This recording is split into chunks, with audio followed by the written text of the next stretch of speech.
Hey everybody, it's Lon.TV, and it's time once again for your weekly wrap-up. And this week we're going to be continuing a discussion we started last week about internet service providers and why I'm so frustrated with mine. This week we're going to talk about some things that I learned about launching my own ISP. It's not as easy as I thought it might be, go figure. We're also going to give you some updates as to what Comcast might be able to do now as a result of last week's video. And we're going to have an interview with somebody from GoNetSpeed, which is a competitive fiber-to-the-home internet service provider located here in Connecticut. A lot of good info coming up, so let's get to it.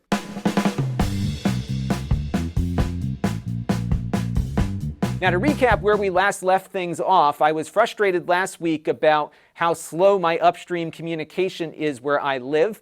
This is an example of one of the many projects that I send over to producer Jake to edit, who's now socially distancing and working remotely. And I could drive this file to him faster than Comcast can deliver it to him over the internet through their fiber optic network. Of course, my connection here is only 12 megabits per second because that is all that Comcast will provide to me. I can't pay for more. I'm already on the highest speed tier that they have.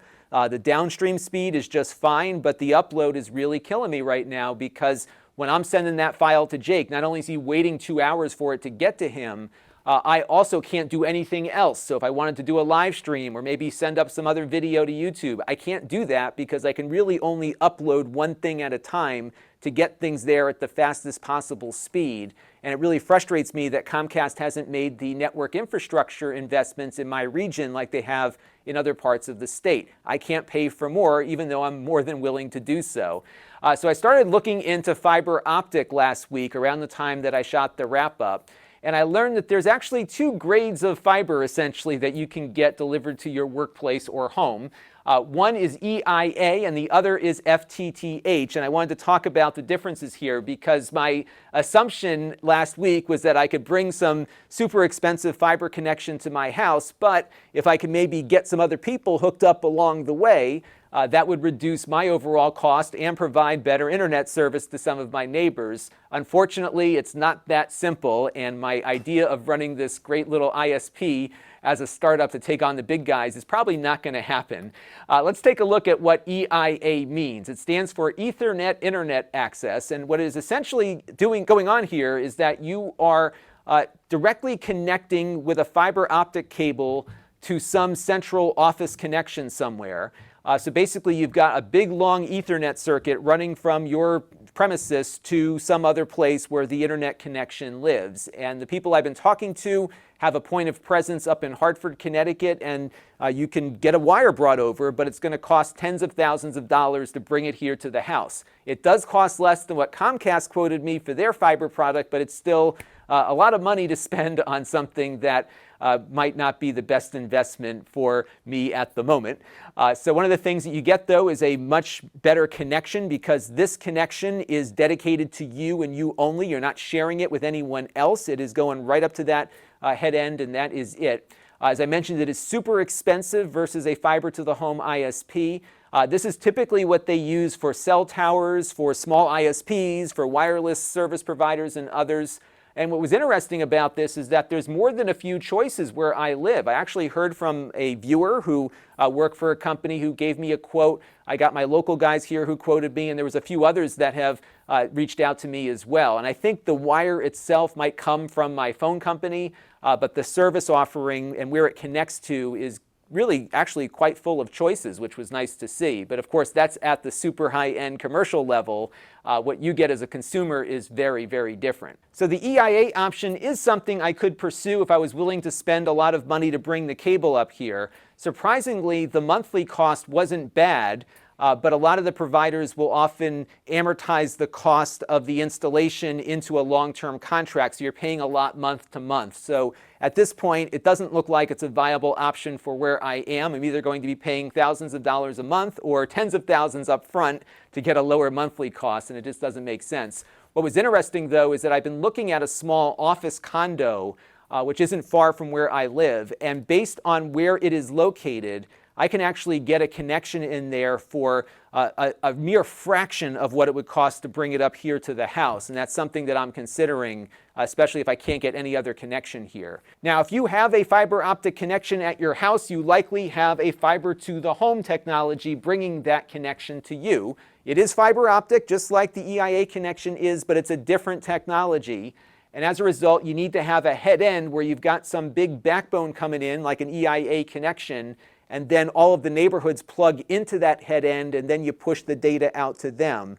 One other thing about fiber to the home is that it is typically oversubscribed. So for example, if I pay for a 1 gigabit symmetrical EIA connection, typically I'm guaranteed that performance all the time.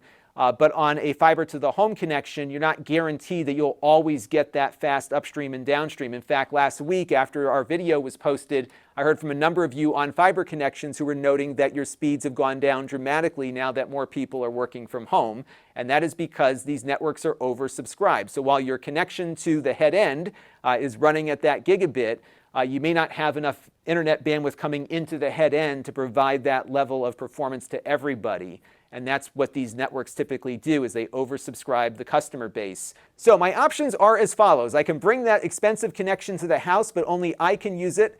I can move, or at least buy some real estate in a part of town where I can get that connection for a lot less money. That's something I'm strongly considering, because I could spend a lot of money to bring a cable up here, which I really wouldn't own.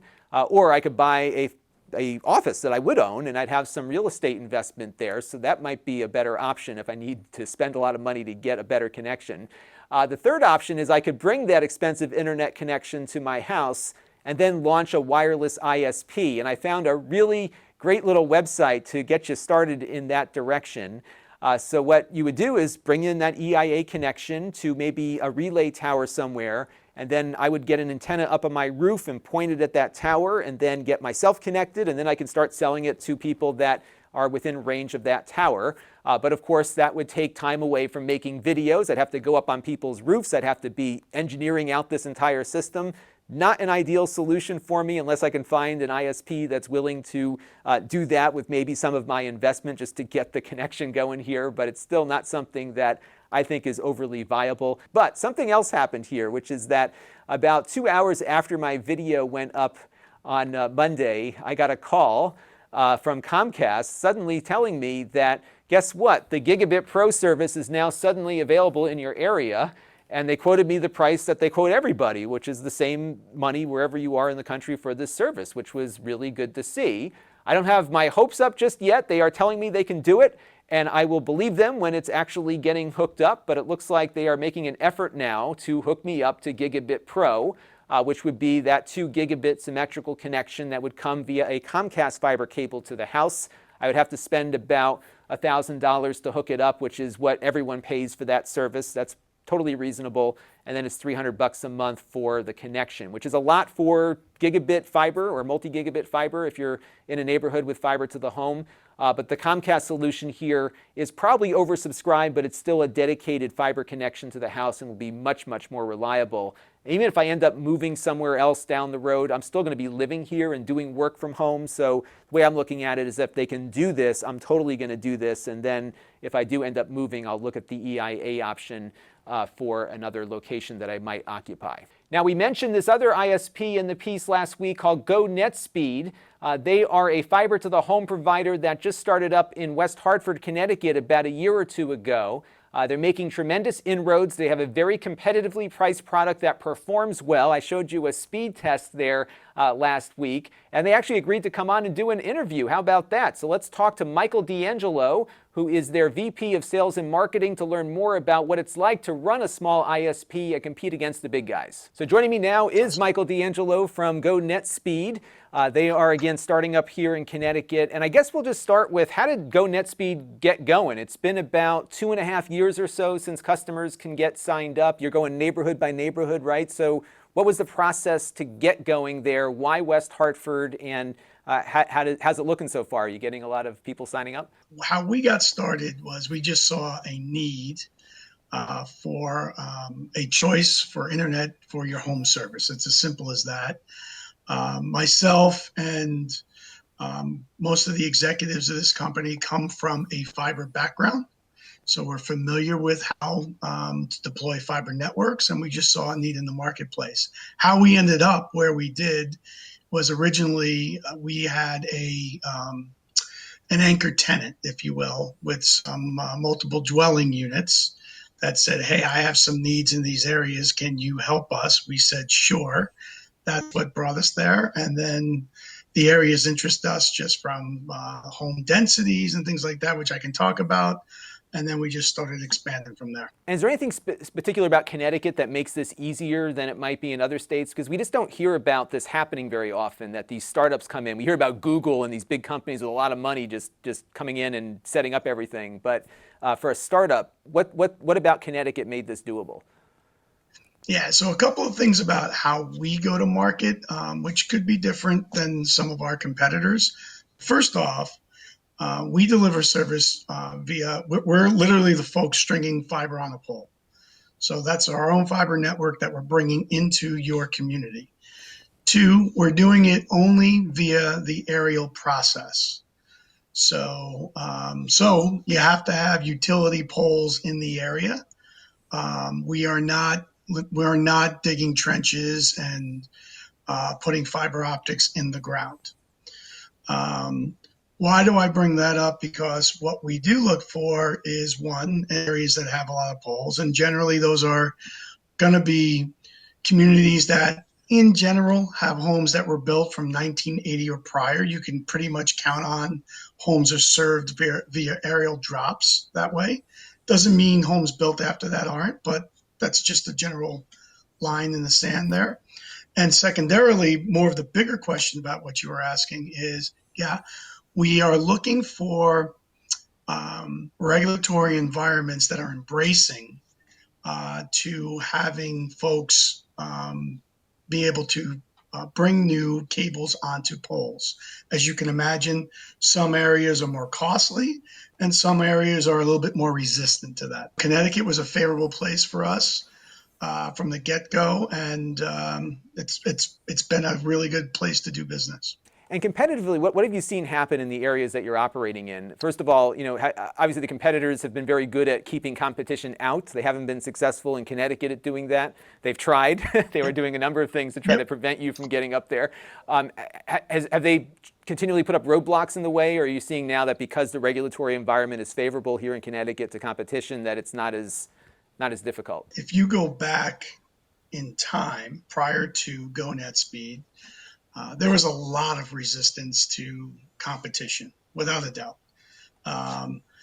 There were a lot of roadblocks put up in terms of allowing the ability to string fiber on the telephone pole or utility pole. I'm not going to say there isn't any resistance there, but it's a lot more inviting now. There's clear process, there's clear understanding of what costs are. The only time you may get into a little bit of a disagreement is whether that pole can handle another piece of cable going over the pole, or whether that pole needs to be replaced, or it's goofy stuff like that. But that's more minimal these days than it used to be. Now, what service plans are being offered, and how do you price that? So we have our residential service plans. It's $50 a month for 150 meg. We have a 500 meg plan for $70 a month, and a full gig for $90 a month. And there's a couple of things I'd like to just reference regarding the residential service plan. So first off, those price points I gave you are all inclusive. There are no additional taxes or surcharges. That's your all-in price. So when I tell you $50 a month and you sign up for 150 megs, when you get your bill, magically it's $50, nothing more.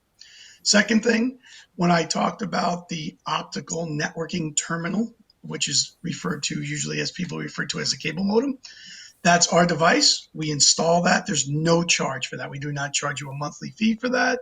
There's no one-time install for that. That comes with part of what we deliver. What the customer is responsible for is the Wi-Fi, the Wi-Fi router itself, to distribute the internet to the home. We also, there's no contracts. So we're not locking you into a contract. You come and go as you please.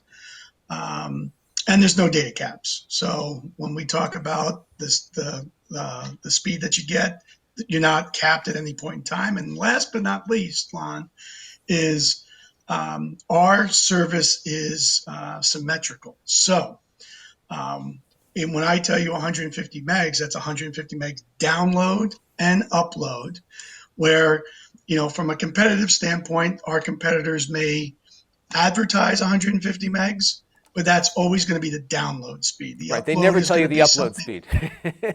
Yeah, it's going to be dramatically less. Trust me on that one. And how does that work on the ISP side? Because you obviously can't have a gigabit reserved for every house, right? How do you balance that as you build out the network? What are some of the things that ISPs do? Sure. Because some ISPs just cap everybody and then charge for that, but you're Yep. not. So what do you do? Yep. So what we do is we monitor our own backbone usage, right? So it never gets above 50%. So let's just pretend we have people signed up for 10 gigs worth of service, and we have a 10 gig backbone in place. If that usage ever got up to 5 gig, we're increasing the capacity. So we make sure that you always have access to the bandwidth that you're paying for. We encourage people to do speed tests all the time, which I've seen on your program before, on your YouTube channel. And people can see both the upload and download, and they're getting that full symmetrical bandwidth from GoNetSpeed. How do you get your service beyond the places you're operating? So right now you're in Connecticut only, is that right? No, we're also in Pennsylvania. Okay. We are on the suburbs of Pittsburgh Okay. as well. And then how do you get you to come to me? What do you need from me? Because I'll go out and knock on the door if I have to with a mask on. Well, here's the easy answer. The number one answer that I would tell you or anyone who watches your program, number one step, go to the GoNetSpeed website, click on the check availability link, and punch in your information. That tells us, number one, you're interested in where you're located. And again, when we see pockets of high level of interest, we're going to look at how to get you service there. One last question just about some of the things that people do on the internet. We hear about how Netflix is consuming more bandwidth than just about anything else. Well, Netflix and YouTube and all the other video services. Is there? I know on the Comcast side, Netflix has hardware installed inside of their network. Is that something you have to do as well to maintain that same snappiness with the video service providers? Are there things that you have to do special for them versus perhaps what someone would be just connecting outside of the network to? We're not prioritizing any portion of your service, right? So simply put, if you're running video, if you're using voice, if you're packets, we don't prioritize the packets. Now, if your piece of equipment at home, which is talking to another piece of equipment, if you're going to use a VPN for your home, for your business connection, that type of connection might prioritize how the package flows. We do not over our network. So how you use the content, what content you're using, we're not limiting it. We're not monitoring it. You get that full bandwidth stream, symmetrical up and down to your home. It's yours to use at your free will. So a completely neutral connection, and it's just a connection. You can do whatever you want with it. Correct. Excellent. Correct. All right. Well, I hope I can get you to come to my house because we're dying out here. It's something that I think a lot of us in the content creation business, especially now because we all are now dealing with our residential connections more than we've ever had to deal with before. But it's good to see that there's some competition starting to brew out there, and it's hopefully going to give consumers more choice, give them better options. And I know the people that I know that have signed up with you all, I think I know about 3 or 4 people now, have been very happy with the level of service, and I appreciate you coming on today. Well, Lon, before you go, is your home serviced by Aerial? It is. Perfect. Well, then you're a candidate. So just get Good. your neighbors to show interest, and we may be in your neighborhood shortly. Thank you for the time, and thank you for the kind words. Thanks a lot. We'll I'll get going on that. I'm going to go knock on some doors and leave some notes, get them signing up there. So great. Thank you very much. So I want to thank Michael from GoNetSpeed for joining us on the show today. I've got to go out and get some people signed up now to maybe get this service brought to my neck of the woods. As you can hear, it's certainly doable and viable to run a competitive ISP, but you got to have the customer base to warrant the investment in infrastructure. And when you get out to areas like where I am, where you have very few houses per mile, it gets really hard to do. So we'll see what we can do here, and I'll keep you posted as my internet woes here continue. Now, this week's wrap-up is being brought to you by all of you, namely our supporters here on the channel. I want to thank Slinky1284, Travis Rhodes, and Jay Rose, who all made Super Chat contributions during one of our recent live streams. We also have some supporters here on the channel to thank who signed up for our monthly membership program. Tim Jordan, Jeremy Barnes, David Bound, and Santo Renda. They all contributed via the YouTube membership button down below. And then we also added a new Patreon supporter, Omen Boy. And if you want to support the channel, you can. You can go to Lon.TV/support and make a monthly or a one-time contribution via my donor box page, which supports PayPal. Or you can do the YouTube membership thing and just click that join button and become a member as well and get these really cool badges next to your name whenever you comment or chat. This week on the channel, we had just one live stream since our last wrap-up, which was me testing out a Mocha 2.5 network extender. We'll have some more live streams coming up this week. On the Extras channel, we have a few snippets you'll be seeing from a video I posted yesterday on the main channel.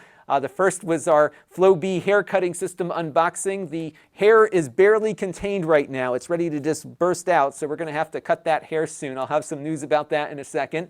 I also had a mini review of the HyperX Cloud Stinger Core headset. On the main channel, we had a bunch of reviews. We had the Lenovo Wi-Fi 4017 gaming laptop. This is pretty much at its end of life now, so you should be able to find some good prices on those, which is why I reviewed a laptop that's been out for a while.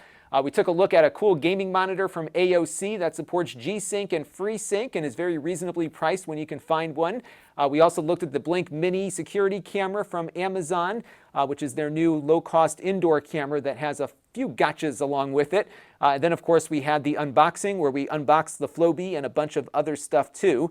This week on the channel, we've got some fun stuff on the way. The first live stream we're going to do probably tomorrow, and you may want to set your notification bell, is building out my new production PC. I've been switching over to vMix as my production workflow. I'm going to have some more on that soon. The next step in that conversion is building a PC to run it all the time. I've been running this off of my gaming laptop for the last 2 weeks, and I decided to build out my own system here.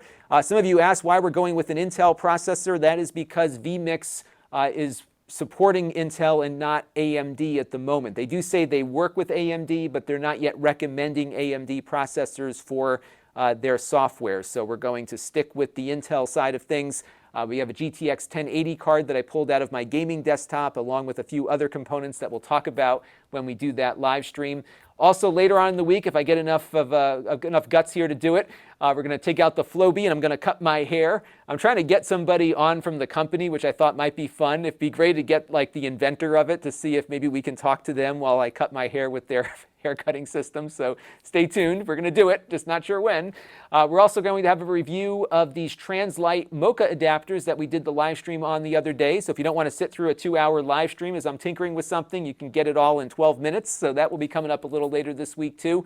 I also got in the Dell XPS 13, which I just shot the review for, and I also shot a review on 2 external SSDs from Sabrent, one Thunderbolt, one USB Type-C.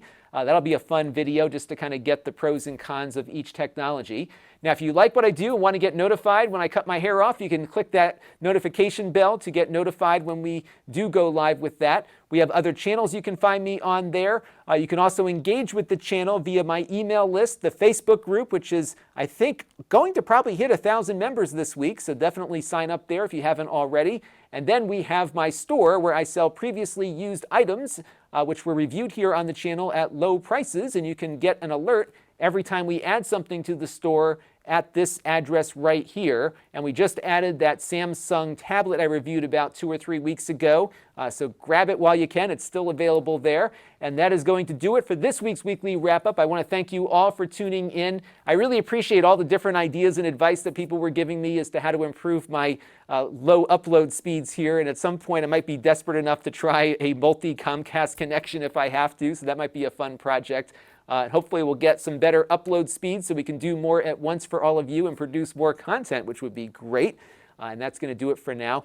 Please stay safe and healthy, and we will be back here again very soon with more fun tech content. Until next time, this is Lon.TV. Thanks for watching. This channel is brought to you by the Lon.TV supporters, including gold-level supporters, the 4 Guys with Quarters podcast, Tom Albrecht,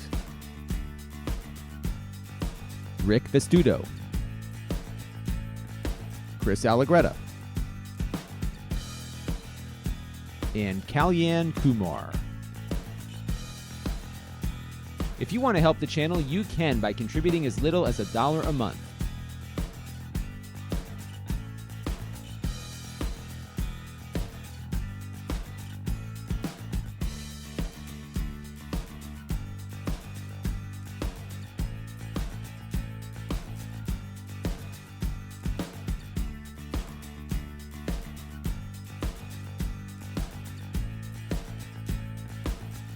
Head over to Lon.TV/support to learn more.